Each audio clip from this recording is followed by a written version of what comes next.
work with entrepreneurs, and you are a certified business advisor.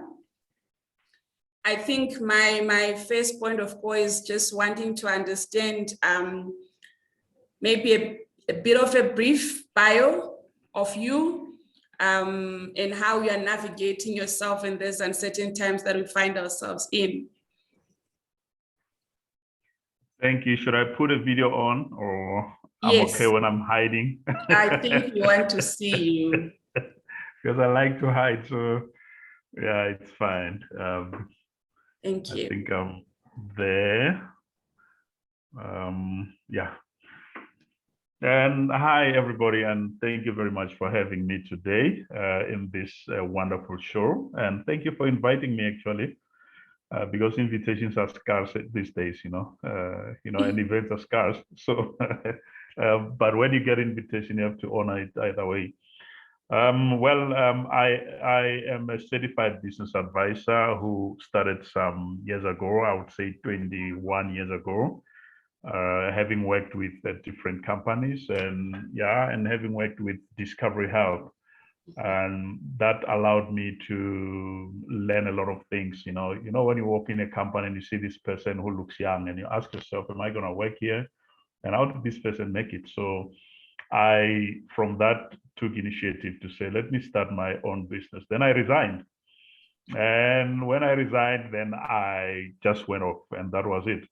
So yeah, I would say that the pandemic, it's not the first kind of a downfall in terms of business that I've experienced, because in 2001, if you recall, we had your bubble of your stock market in terms of your tech companies that collapsed, a lot of them. Mm-hmm. And we had a 2008 recession and all that. But what kept me through is that the companies that I helped to build in 2001 when I started, because the intention was very simple, and which is very important to go that way, to say, look, you need to be decided if you want to start a business, to say, is this the course that I want to follow?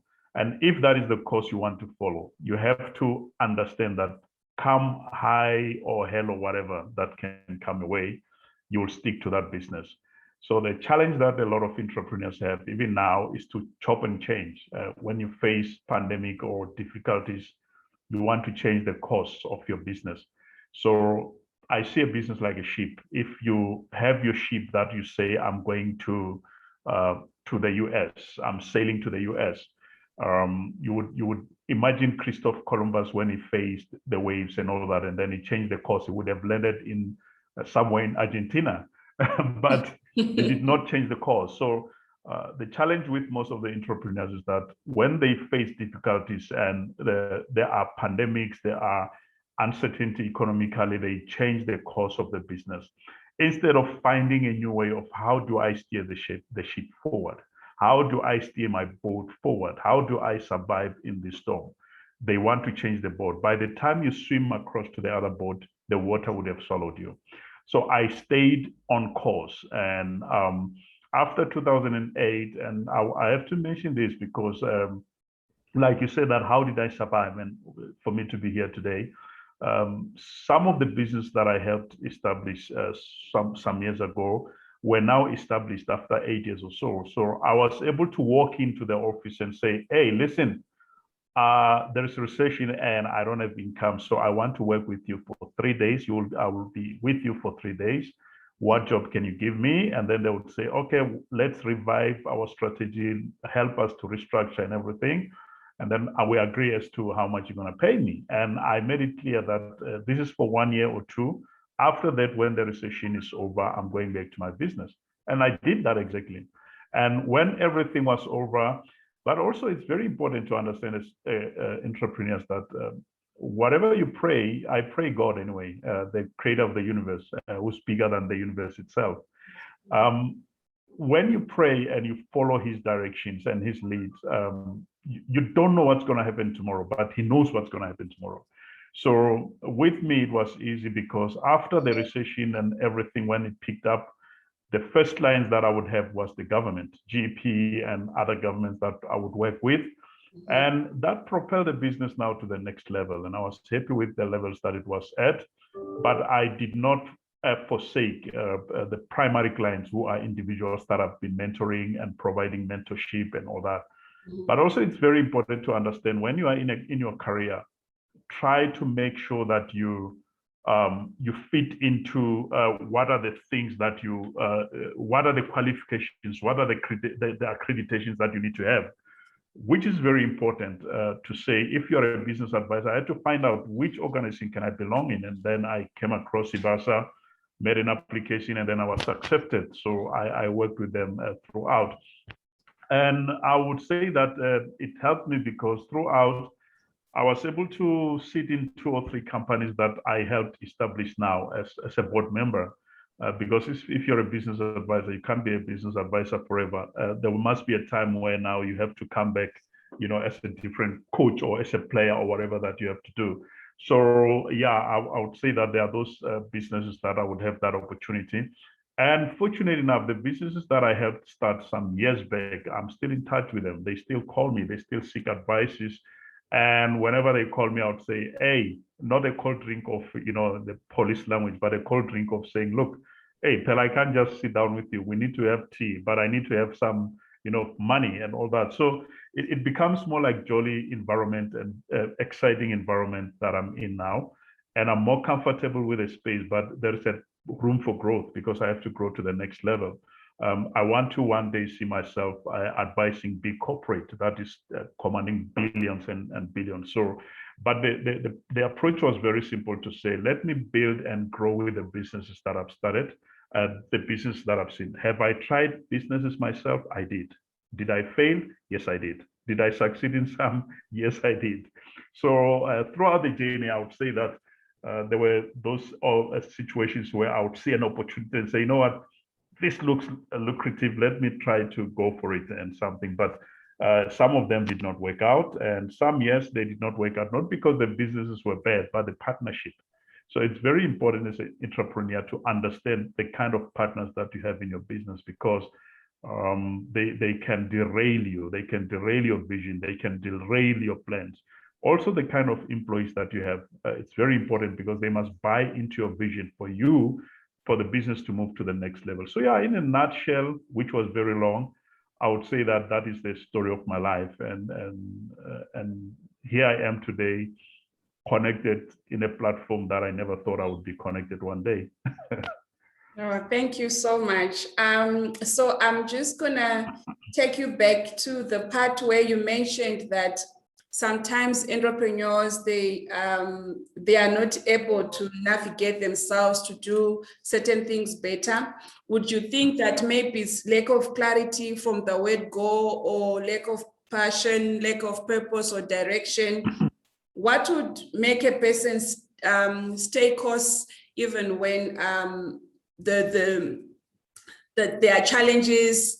What would make them to stay on the course to really pursue what they're supposed to do? Do you think that sometimes entrepreneurs are just jumping on wagons that they have no idea what it is? What has made you to stick it through even in difficult times? I think that there are things that are common principles in society or in organizations or in a setup. And those principles are guided by a script.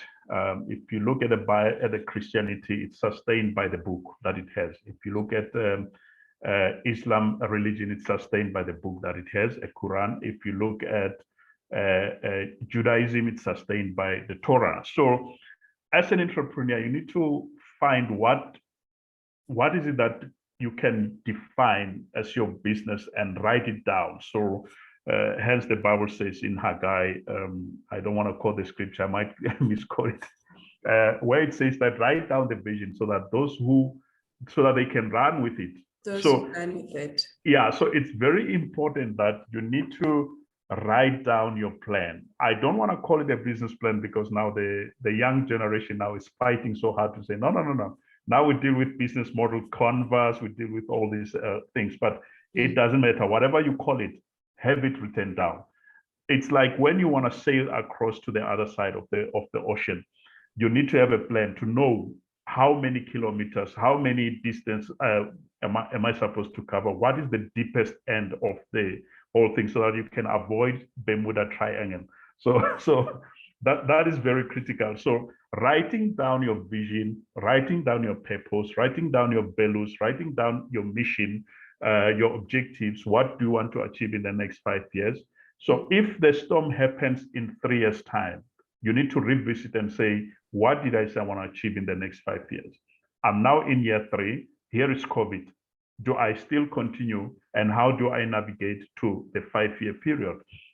And that is going to assist and to help you be able to reach to the other side. So very important and fundamental is to write down your plan.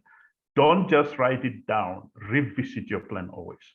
Make sure that always you keep on checking. Am I still doing what I said I would do? Am I still following the goals that I've set?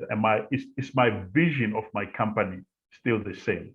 And if your vision has changed, or if your mission has changed, if your values have changed, you need to revisit them and redefine them according to the market to say, am I still doing it? And also the product, you need to understand, is my product still relevant? Or do I need to add something? Do I have to develop it further?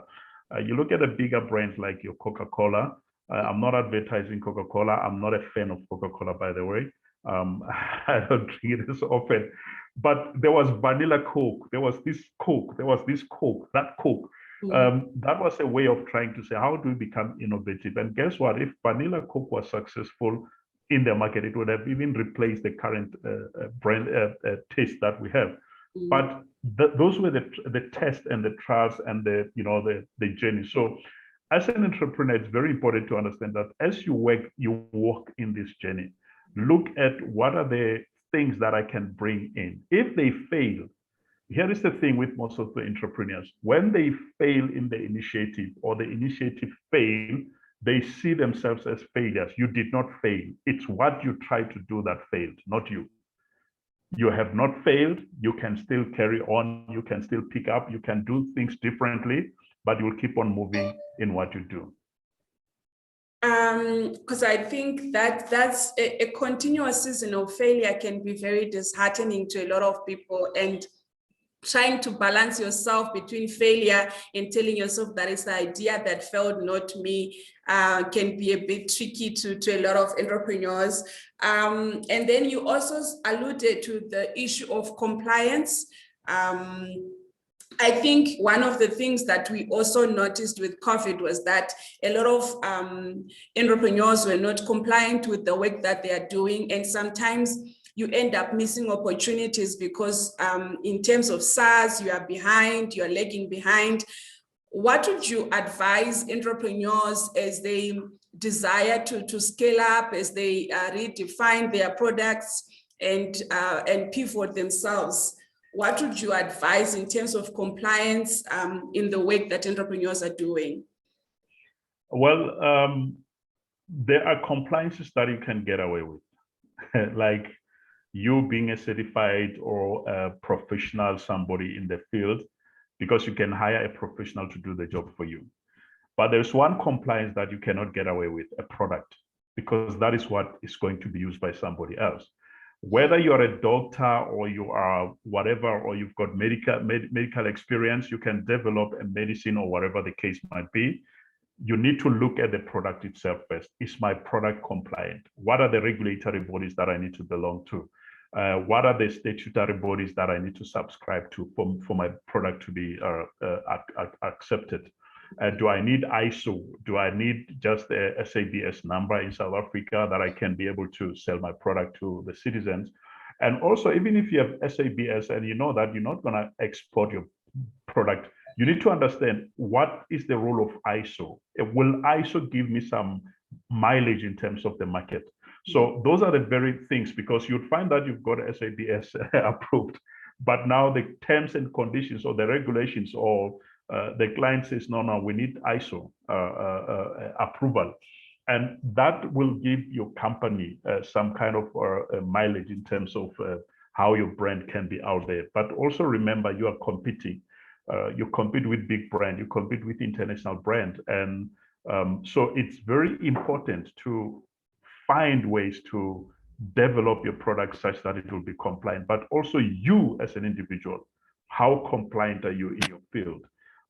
If there are certificates that you need to obtain with regard to your industry for your business to stand out, or for your name or for your brand to be out there, you have to go that route. You have to follow those principles and see how you comply, but also your environment, not only your product and yourself, the environment that you work in. Your office, is it compliant? Your like now we talk about COVID. Imagine I walk into your office and I'm a client, I want to do business with you. And when I walk in, you don't have sanitizers, you don't have masks, nothing's happening. I'll just turn back. I won't even bother to come in because you're not compliant. You are not following the rules, the regulations. So compliance is very expensive also. We have to say that. So most of the entrepreneurs, they are not meeting the standard because of, I mean, there's some compliant that at a go, you just have to pay 20,000. Some you have to pay 200,000. Some you have to pay. So it depends. It's like if you want to start a bank, the compliance requirement could be 20 million or something like that. So those are the things that you have to bear in mind before you enter into industry. So research is very important and key because that is the thing that will assist you to understand the industry that you're in, and also to understand not only compliance, but which department in the government is regulating your sector. You need to know that, so that when you face challenges, when you want to go international, you need to know which department is going to, I need to communicate with or to liaise with so that I can be able to take my product internationally. Thank you so much. Thank you. I think that was going to be my next question. I was going to raise that entrepreneurs often say that they don't have money to make sure that they are compliant. They would want to do certain accreditations, but sometimes there's not enough money. You then end up being stuck with products and you have no idea what you're supposed to do with those products. And then it's like then money that is tied up in stock. So for instance, would there be any advice that you can give to people when they find themselves really without the money, but maybe they already have the products that they've manufactured, or they're outsourcing and having a white label? What would you suggest and advise entrepreneurs who are already there? Precious, there is one thing about entrepreneurs, is that entrepreneurs focus much on money, whereas wealth, it's not about money, and wealth creation is not about money mostly. You can have all the money, but if you are not in good health, you can still be poor. You see, you look at a situation where somebody has all the billions, but is suffering from a sickness that they cannot be cured, and they pass away and all that. So what entrepreneurs should understand is that when you talk about wealth creation and starting a business and running a business, you need to look at all the key elements: your spirituality, your finances, your well-being, your physical, and all that. So in looking from that perspective, it's easy to look at your product and ask yourself, I don't have the money, but how can I get the product out? Who is my client? Who is my supplier? Okay, my client is maybe a big retailer that you can have out there. And you have to ask yourself, if I were to approach my retailer and say, I've got a product, my product is market ready, I'm not compliant, you have an enterprise development programs, can you bring me on board into your enterprise development programs? There are a lot of incubations out there that can assist either way, which are very empowering to small businesses. But don't get stuck into incubation that may not even provide you funding, where you train and train, after that you exit and there is nothing that can happen. So it's very important to look at different options, different alternatives. There are companies internationally that are out there looking for, let's say your business is about solving a problem in the green economy or energy and all that. And there are a lot of fundings that you'll find that are advertised to say, if you are into this sector, there's a funding for this, there's this so much. So what you need to do is that do not look in one source of funding or one stream of funding. You have to be very diverse in your approach. But also it's very important to say, as an entrepreneur, how can I, without money, but still be able to approach people? Somebody would come and see your product and is very excited and say, wow, I saw your product, I love it and all that. Oh, really? Yes. What do you think? No, I was thinking of starting something similar. No, you don't have to start. I'm giving you 15% of the business and all I need is 200,000. Can you put it in? But here is another thing. Most of the entrepreneurs, when it comes to that part, it's very difficult to value their company.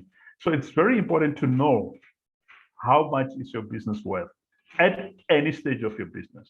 You need to know so that when somebody says, I need a stake, and you say, I'm giving you 15%, you need to know what is that 15% worth? Is that 15% worth 40,000? Is that 15% worth 400,000? Is that 15% worth the money I need to go and buy the stock? Because that's where the problem is. A lot of people, they short themselves on the foot because they sell their business, for cheaper because all they were looking at is the money they need to do something.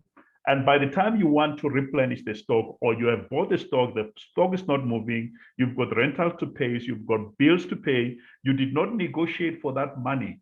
You only negotiated for the stock because for you, it was like overconfident to say, we're going to sell the stock, you'll see. We're going to clear the stock. Hey, the market will shock you. You come with the stock, you think you're going to sell all, and you only sell 2 items, and you're left with 48 items. So those are the things that are very key when it comes to business. So it's very important to look at what approach can I use if I'm looking for funding, which different options and alternatives I can look for or I can use to look for this funding that I'm looking for. And yeah, you can, where there's a will, there's a way, always.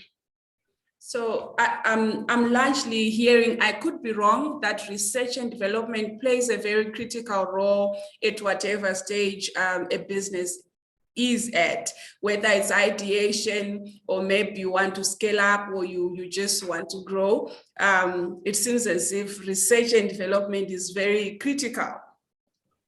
It's very critical, and I'll tell you why. That it's not only for small businesses, excuse me, that are facing this challenge, even big business.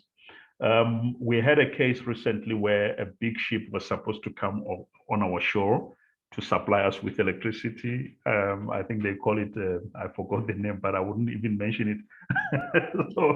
so the ship, everything, the bidder, the leading bidder, and the government said, oh, we're going to give you the award you the tender and all that. And guess what's standing on the way now? It's just a permission, a water right. And now the environmental affairs says, no. Yes, your Department of Energy has given you the permit or the bid. You've won the bid, billions of rent, but we cannot give you water rights that are costing. Probably to apply for water rights, it could be that maybe it was going to cost them 10,000 or less or so, inclusive, right? But now, guess what? The deal is there for billions, but they cannot because the environmental department says, no, you can't get the right because it's not safe for this, it's not safe for that. So that shows you a simple case study to say, was enough research done before they could go through the process? So it could be that research was done, but in a limited form. There was an overlooking of certain areas, gray areas that would maybe impede. So sometimes when you say to people to say, listen, you can do a research yourself as an entrepreneur, but you need to hire people, to get experts, to get people like myself. I'm not an expert, but I can assist to say which corners to look at. Did you deal with this? I'm able to assist you with a blind spot to say, did you see that one? Did you speak to the lawyer? Do you have a lawyer? Do you have a team? Did you sign the contract with this and all that? And that is what will assist you so that when you get started and you start selling your product, no one is going to ask you a lot of questions because you will have answered all the questions yourself. So yes, Precious, research is very key and very important when it comes to developing a product, starting the business, launching your product, and reaching out to the market. Thank you so much, sir. Thank you. I'm just going to open it up a bit to the audience. If there's anyone with a question, you are welcome to raise your hand. so that it's more engaging, and maybe Mr. Derrick can be able to address some of the personal business questions that you might have. So please feel free to raise up your hand and get help. We have an expert here today. And then, so I think while we are waiting for people to figure out their questions, or maybe they are trying to think it through, I wanted to ask the issue of relationships in business as entrepreneurs, as we are growing. Would you think that it's okay to have relationships and to be able to be clear as to who our stakeholders are? I think the other thing would be, it's the issue of relationships, it's the issue of, it's just the stakeholders. How critical is that? Because I think also we are in a space where sometimes it's who you know, or people think that it's who you know for you to be able to get to the next stage of your business. Would you recommend strategic relationships to entrepreneurs? And also that would entrepreneurs be actively working on healthier relationships with people? Should it be intentional? Who are the key people that we should keep around us? Yeah. Thank you, Precious. Fortunately enough, I was listening to Miles Monroe on that subject today. Little did I know that you'll ask me the same question. He was talking about the 7 steps of creating wealth. Mm-hmm. That you need these 7 steps. Number 1, you need to be balanced in your relationship, in your physical and all that, and then you need to be balanced in your money, but also you need relationships for you to succeed in business. Relationships is that, and he made it a joke to say, you don't need to have a poor friends around you, because when you're broke, they won't be able to pick you up. You are all broke, all of you. But also it's very important to keep relationships not only within the business cycle, but with your friends, because some of them would have opportunities that are out there that you may not know, and then they can connect you to bigger opportunities. And imagine you've got a friend, and then suddenly the friend relocate to the US or to Canada or wherever, and then they call you and say, listen, we need to import a particular product in South Africa, and the only person I thought of was you. So it's very important as entrepreneurs to maintain those relationships for the business purpose, but also not only those relationships, because a lot of entrepreneurs, what they do is when they get into business, they look for friends who are in business also, to say, I've got a friend and he's in business, so it's more like a business cycle and all that. And forget the friendship and the relationship of people that may be employed, because that is the buyer who will buy from you. That is the buyer who will place the order from you. That is the person who will call you and say, hey, I know you're an entrepreneur. I'm not an entrepreneur, you know that, but we are looking for this product. We know that you can assist us. So you need to balance everything, but just be careful that you don't get friends that would undermine you, those who would look down on you, those who would even shoot your business down, talk bad about your business, and gossip about your business and about your story. So you need people that you know that these are the people that I can trust. These are the people that are in my circle, and these are the people that, and we need to also understand that when you talk about relationships, you need to define it to say, is this acquaintance? Are these my friends? Are these my associates? Are these, so that you know how you relate with each one of them. Yes, business, whether we like it or not, it's about the people that you know. Who do you know, and how far do you know them? Because some of the doors will open by somebody.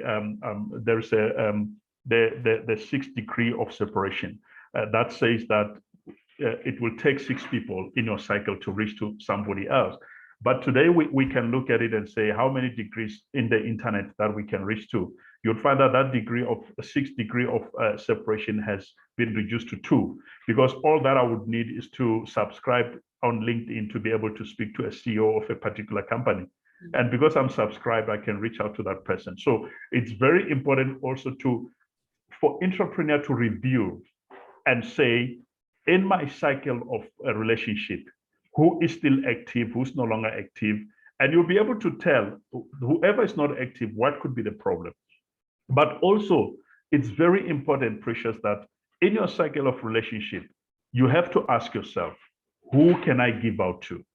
Because it's not about you sitting there in your chair and pulling back and say, I want to receive. Yeah, I've got friends, I've got connections. And because remember, you as an entrepreneur, whenever you get an opportunity, there is somebody who comes to mind to say, who can I give this opportunity to? Who can I talk to about this opportunity? And you are able to reach out also to other people, because business is about giving. And also as entrepreneurs, we need to bear in mind, we don't only give because now we have, this notion of I'm giving back to community. Before that, what were you giving? What were you doing for your community? So why would you wait for a particular moment to say, now I'm giving back to community? So giving to community, it starts now. Being involved, that's where we build relationships. Imagine when there is a crisis in the community and all the people go there, and that's where you meet and say, oh, where do you work? No, I'm a CEO of this company. Oh, yes, no, man, I'm supplying this product. Can we have coffee sometimes outside when we are done with this outreach? So that is another platform that you can build relationships, and you can also assist and grow your business, because that's where your next order is in terms of the business and the success of your business. Oh, thank you so much for that response. So my next question would be, so I've seen a disparity between the academics or the academia and the entrepreneurs, where I feel the entrepreneurs, I'm a social entrepreneur, for instance, we become very attached, sometimes to the detriment of our organization and our efforts. And then you have the academics that are coming up with theory and telling you how to do things, but sometimes some of them, they don't have their hands dirty. And so I just want to understand, what is your feel between the two? That can there be a merging of the two, that the academics can have an appreciation of the dirt work and the boldness, the courage that entrepreneurs have, and then the academics bring the brilliance and so forth. That is in the case of where entrepreneurs or social entrepreneurs don't exactly have the necessary expertise needed. What would be your opinion on that? Because I feel like the balance of the two is what will actually help, because sometimes there's a disparity. Entrepreneurs are just jumping and diving, and then the academics are just proposing things, and sometimes it's out of sync. Very true. And it's very important to understand that I may not be an academic or academia, or whichever way that we can put it, but I may be street smart, street smart in the sense that I may know much better than you do. But also we need to bear in mind that today we live in the era of information, where I can learn through online, I can learn things speedily, I can know something speedily, and I can correct you speedily and all that. So what maybe can bring the balance in this case, Precious, is that the academia, those who come from school and school thoughts, and they must know that also their professors are not agreeing in some of the theses and some of the findings. We have a lot of disagreement, is to understand that when you advise a person, you are advising, you are not imposing. When you come to my business, when you walk at the door of my business, as an advisor, I'll give example from me to say as an advisor, when I come to your business, I need to do assessment and evaluation. I need to understand where you are at. I need to understand what kind of advice do you need. I need to appreciate the kind of knowledge you already have. So what happens is that most people, when they walk into advisory space, or you call them to say, come in my board and be a board member in my company. And guess what? When they come and become board members now they want to search and say, who doesn't have a degree? What do you have? Who has that? What? Who has what? And instead of saying, look, I came to the board to support a vision of this entrepreneur. And even when I employ you as an academic, or I employ you to work with me, with my team, respect me with the little education I may have, because I created employment for you, by the way. You are now getting something or earning from what I know and what I've started. And here is where the challenge is, that some, they end up even wanting to take over the businesses because they feel like, no, you're not doing good enough. You are not educated enough. I have worked with different people. I've worked with somebody who only have standard 6, but this person has got a good bank account more than I do have. I've worked. So, but when I move into that space, you won't believe, I'll just call you boss. Yes, boss. How are you, boss? And even today, when some of them call me, I still call them boss, but they would say like, but Chief, you know so much. I'm the one who should be calling you boss. And some of them, you see, where we miss it, it's, I come to your company. We know that you are educated, or you know that, okay, this guy's got a level, a high level of understanding. And when I come to your company, guess what? You respect me so much that you even give me a chair to sit on. But when you do that, I don't realize that you're only respecting me, but you're still the boss in the company. I want to act like now I become the boss of your company, forgetting that I'm not a visionary in that company. Yes, I'm hired, but I'm not a visionary in the company. So instead of now bringing my knowledge to assist you grow and become better, I start to make you feel small and all that. So the balance is for everybody, for those who are not educated to respect those who are educated. That's right. Let's not boast about it and say, yeah, you see, I'm not educated, but I've got all the money. And here, look at him, he's driving, and look at his car and look at my car. So we need to understand that we need one another. We need each other to exist. We need the skills, we need the theory, we need the practicality of things for us to sustain and to grow the businesses. Thank you so much. Thank you. I love the response. So it's in everything, there should be a balance. I think, Marisa, you had your hand up.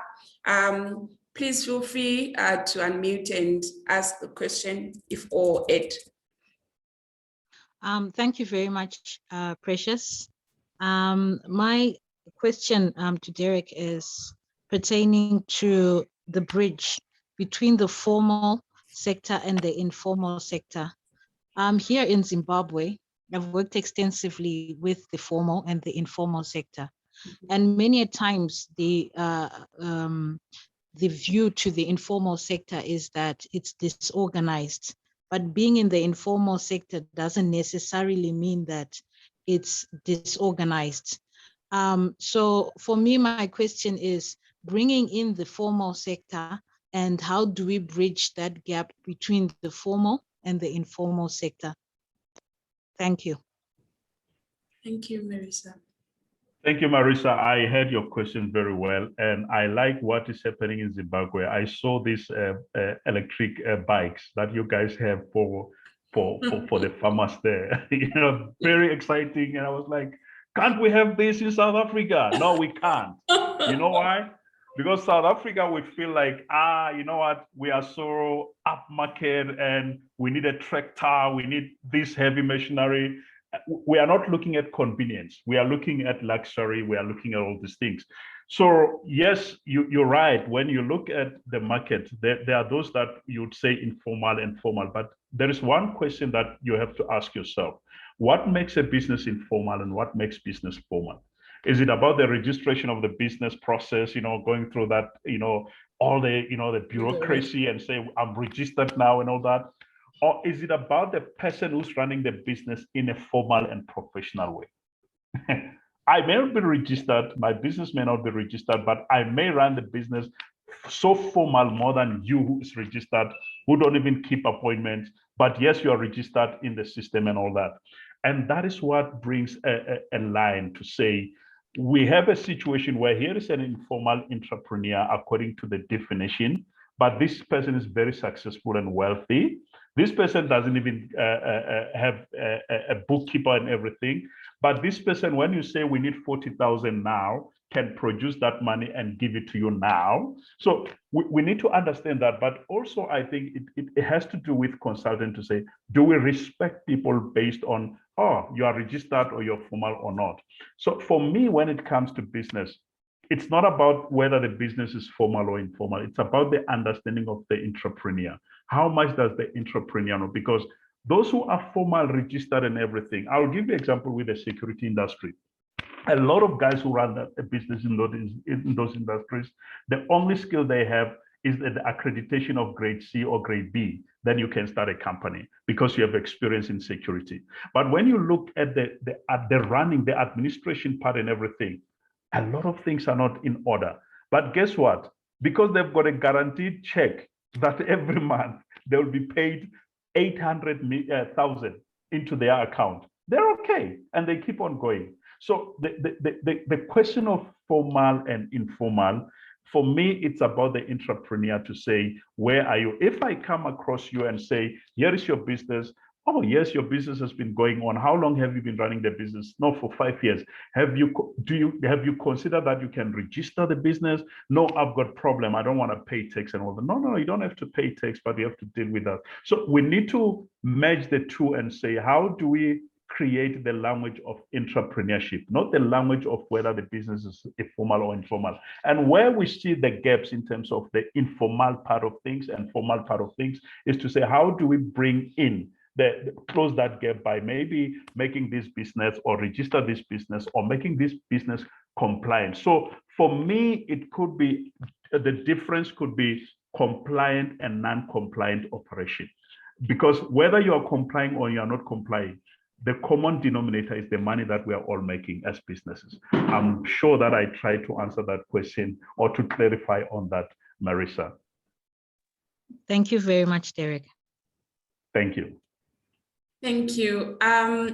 Is there anyone else with a question? So I think my next question before we begin to wrap up would be, we are working on awards that we have themed global awards. And these are for leaders, for entrepreneurs and social entrepreneurs.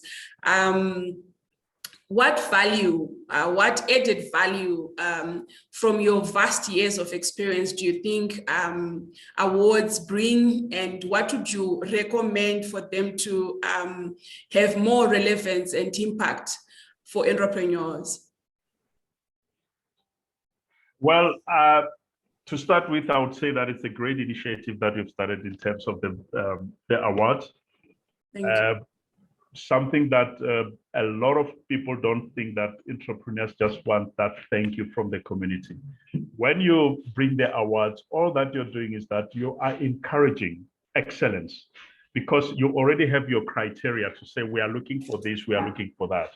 So what you're doing is you are encouraging excellence in community, but also you are encouraging that spirit of wanting to excel, to do more, to know that if I win this award now, and awards, let me put it this way, that a lot of people may not take them serious, but when you do business with clients and they want to know, what have you achieved? And you can show me a trophy. When I walk into your office, I can see, if you look at big corporates, a lot of them, you go into their offices. Mm-hmm. When you walk in, you'll see certificates on the wall that says 2017, the best product of the year winner, 2018, the best company to work for, and all that. Those things, they work best for your company. So when there's an opportunity for an award, and there is an entry that you have to enter as an entrepreneur, a lot of them, guess what? They don't enter because they tell themselves, I'm not going to win. But here is the beauty about it, Precious, is that when you enter the award, let's say I enter the award Veronica is coming up with. Mm-hmm. Guess what Veronica is going to do? She's going to say the number of companies that entered for this award are New Discovery BS, this company. I may not win that award, but when you Google my name, it will come up to say I entered for this competition. Yeah, you Google the name, it will say, oh, yes. Oh, you once entered the competition, you were nominated. And also when you profile your company, you may not have won the award, but you will say, we were nominated for this award. When you are in top 10, you say, we were in the top 10 category of this award. But what does that mean? It means that you were recognized or singled out or selected or appointed because of. It would mean that your company is much better, that you could be in the top 10. So awards are very important for any small business to grow, because also the big corporate, when they deal with you, they Google you. What do they come across? Oh, the winner of this award in 2021. So that lifts, or it kind of amplify your business. So it kind of put your business to the next level. So people may not even say that, oh, you are the winner. No, they've Googled you. They know already that, oh, that is the winner of the award. Oh, yes. Oh, yes. So we can do business. But also what they are looking at is that because this person won the awards, it means that they adhere to corporate governance, they adhere to quality, because they were selected based on criteria and categories. So those are the things that are very key. And yeah, in closing on that one, I would say that I'm available as one of the adjudicators for the awards. Oh, Please. thank you so much. Because I don't want to put myself in I'm not available. No.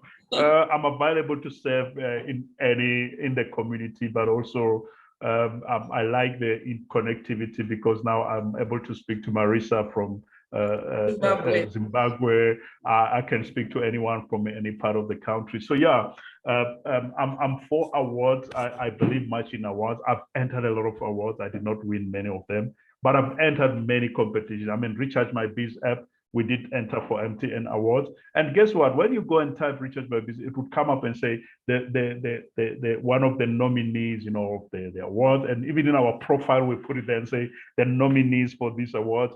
So and guess what? There are people that when you say nominee, they are not sure whether you say you won. They just take it, oh, maybe they are one of the winners here. It's okay.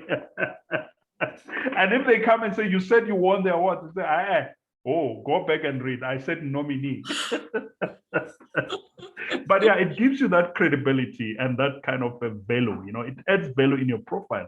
And that is all we need.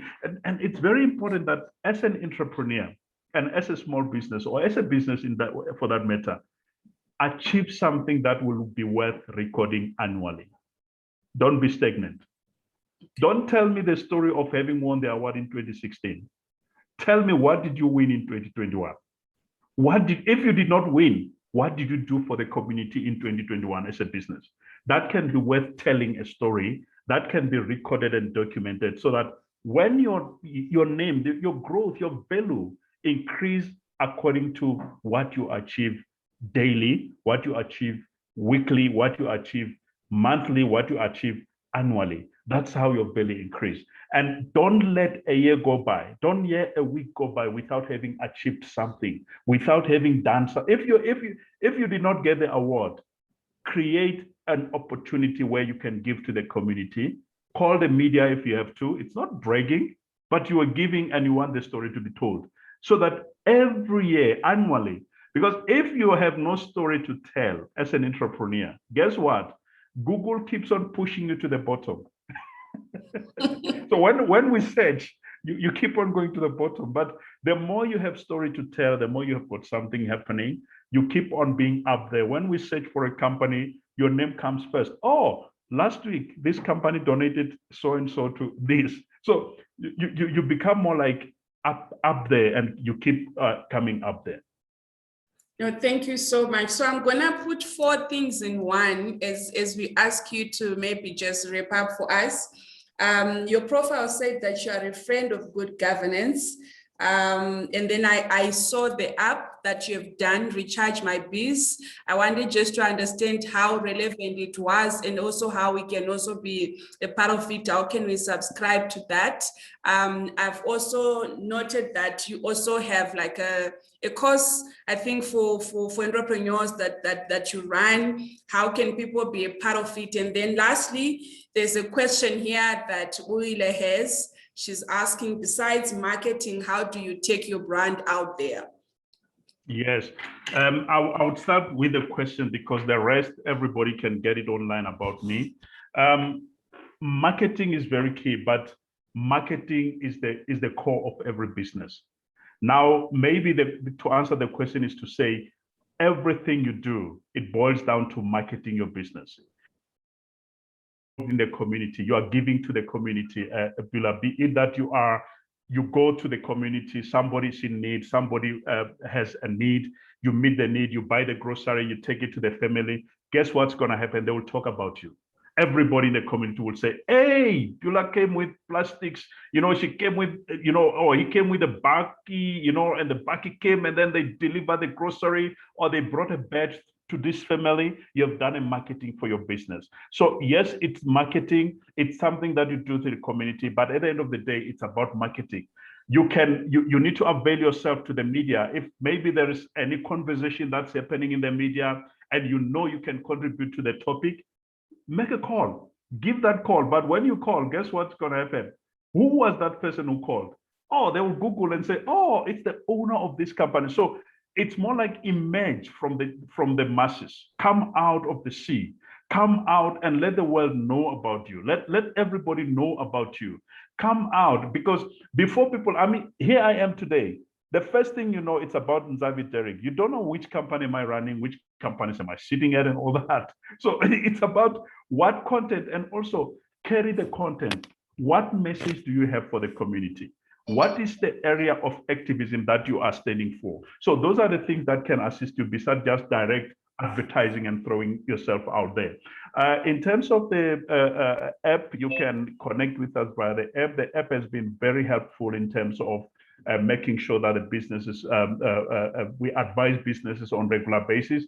But the biggest app of them all is social media, which is Twitter, where anybody can ask questions via DM, can engage with me, and can communicate with me directly, and I'm able to answer the questions. And you can ask the question on the platform using hashtag #RechargeMyBiz or hashtag AskMentorND, and I'm able to come back to you and to engage and to communicate with you. It doesn't matter which part of the world you are at, then you are able to reach out to me. And is it possible to put the Twitter handles, or I could share? Is it possible for you to share them on the chat box? I think I'm doing that now. Okay. I've just typed it through, and then yeah, it's Ndzavi Derrick, and that okay. Here is the thing: that handle, it's for Twitter, Facebook, Instagram, LinkedIn, everything about me. So you can't find me on the other side. Derrick MacGyver and all that. No, but also that assists me in terms of marketing, because whoever gets me in that handle, you can get me for all the platforms. Then I'm the same person. Oh, thank you, sir. I think Zani has a question. Zani, would you want to unmute yourself and pose the question to Mr. Derrick?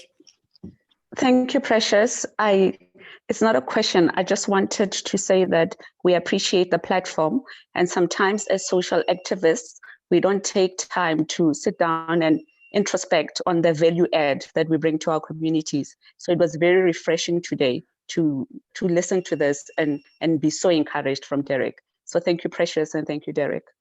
Thank you, Zani. And Zani, thank you very much. And Zani, as a social activist, you are doing a wonderful job. Social entrepreneurship, it's very key, and a lot of people don't see monetary value in it, but it's got great value in it, and there's a lot of revenue in it to tap into. And for me, that is the core of our business. We start there from the communities, and we have to find way to say, how do we buy the market before the market can buy from us? So social entrepreneurship, it's where we buy the market before they can buy from us the product that we are having. Thank you very much. I think we'll have to ask you to come again to unpack that for us, because that was too mouthful. I'm not sure. This is my home now. It's my new home. Thank you. Thank you so much. We really appreciate you, say. It was such a refresher, really, to have you. As Zani has said, it really, it gives a lot of us hope, because sometimes you feel like you are stuck. Sometimes you feel like, what am I doing? So just having you, the years of experience, I think it just brings about the issue of mentorship, that I think sometimes we are stuck because we are not knocking at the right doors. So really, we are grateful as vessels of virtue, from the guests that came, that made time, and others that are still going to also view on Facebook. Thank you, thank you, thank you so much. And really, we are looking forward to having you as one of our adjudicators. We will send out the communique in due course, but we appreciate you, sir. Thank you so much. And yeah, and thank you very much. And also being a resident mentor, I'm happy. I'm here. So I'm here. I'm not going anywhere. Audience, I'm here.